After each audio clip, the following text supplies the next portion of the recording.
Introduction to Dialog to Learn for volunteers. First, welcome and thank you. Dialog to Learn would not be possible without you. This video goes over some crucial information about our program. However, please look at volunteer resources on our site for more information at dialogtolearn.org.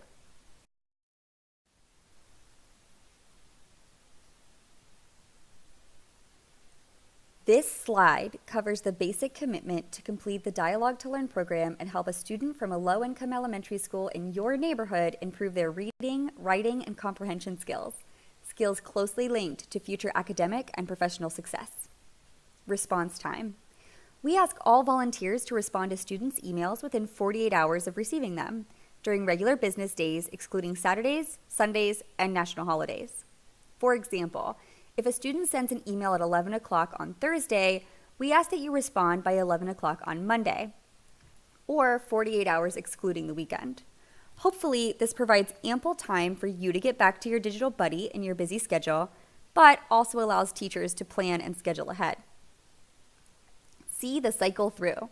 It is so important for the program's success and student well-being that volunteers participate in the full cycle, which can be 8 to 10 weeks depending on individual school schedules.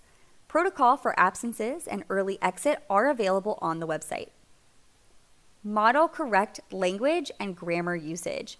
This is the big one. You can guide students toward better language usage through modeling. For example, if a student writes, "My family goed on vacations this summer," a volunteer could respond with, "I went on vacation this summer too.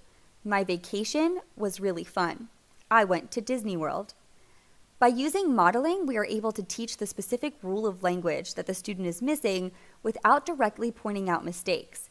This is an effective method for teaching language and does not discourage students from writing the way that, quote, red pen corrections can.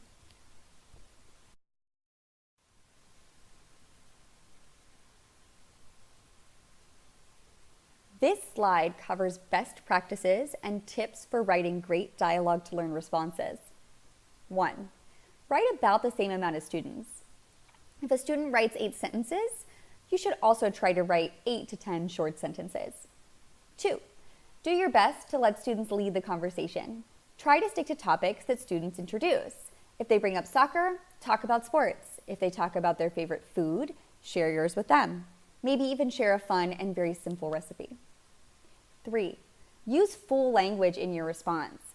Although it might be common for us to use shorthand in our internal emails, please write out words and use correct grammar. This is an important part of modeling correct language usage for students. Downloading a grammar check app such as Grammarly or White Smoke can be really helpful. 4. Respond on time and be interested. Most importantly, have fun. This video will cover some of the more serious sides of the program, like protecting students and volunteers. But please don't forget that this is a fun experience for students, and we hope you'll enjoy it too.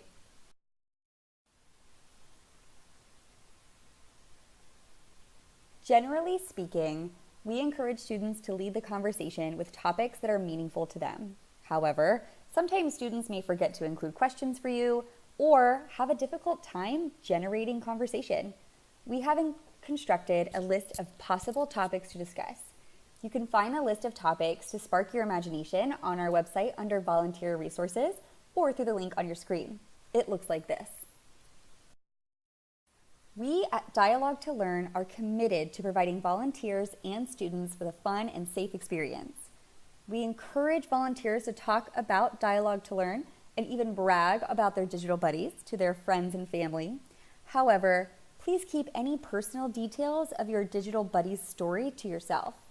In addition, because we are working with kids, it is important that we do not disclose certain identifying information and do not discuss topics that anyone, such as teachers, schools, or parents, could find inappropriate. The next slide provides specific examples.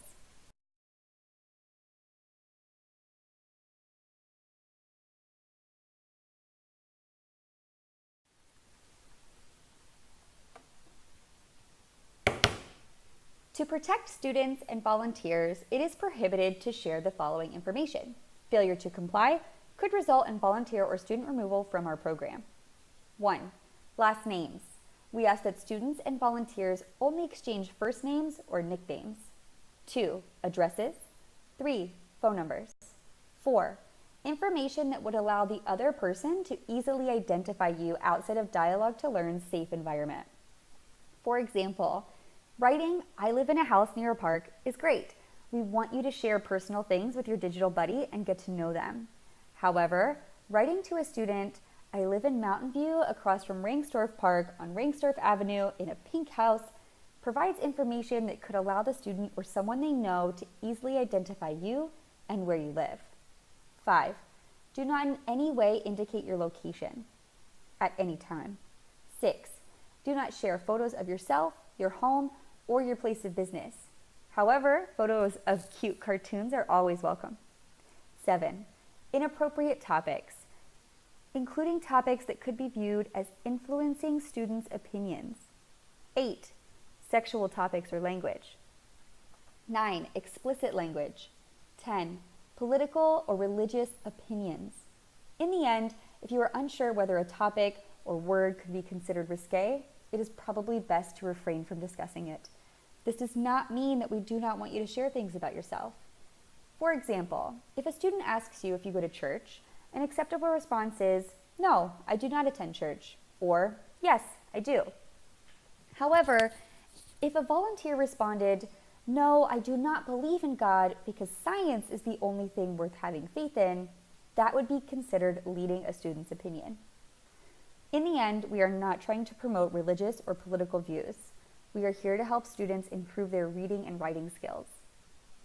11. Do not arrange to meet a student in person for any reason outside of Dialog to Learn.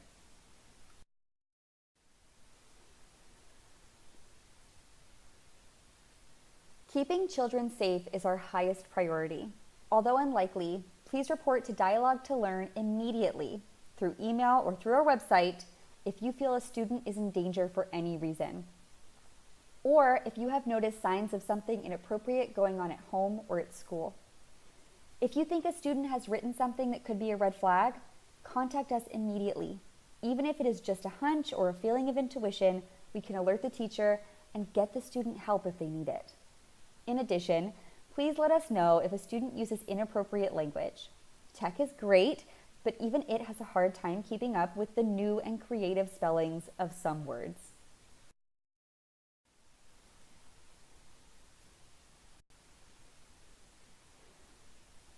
Now you know the basics of being a great digital buddy. Check out our website for more information. And please don't hesitate to reach out to us for anything. We really want your feedback, and we are here to help you and your digital buddy have a great experience.